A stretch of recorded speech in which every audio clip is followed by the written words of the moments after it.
So this is a garden that we made about 20 years ago, and it's a cedar garden. It's had many good years, but unfortunately it has fallen to disrepair, and a lot of the posts are actually quite rotted, and we now don't really garden so much. I call it the Darwinian garden.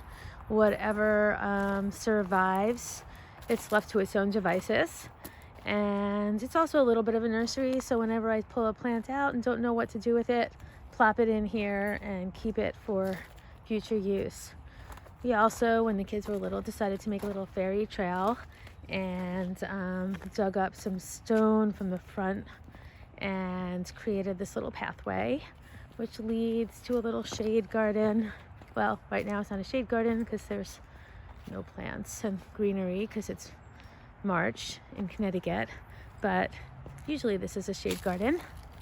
And then it goes out, meanders along the back of our property into what used to be the formal fairy garden, which is actually now the resting grounds of many a little fish, lizard, gecko, and whatnot. But it used to be our fairy garden.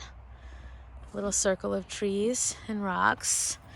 And ultimately, there used to be a path that led to what used to be a swing set, which also kind of fell apart, so we decided to get rid of it. But we still have a little bit left from there. And this is the property that we're going to be focusing on for building our tiny home, and use some of these railroad ties, some of the leftover cedar from our swing set.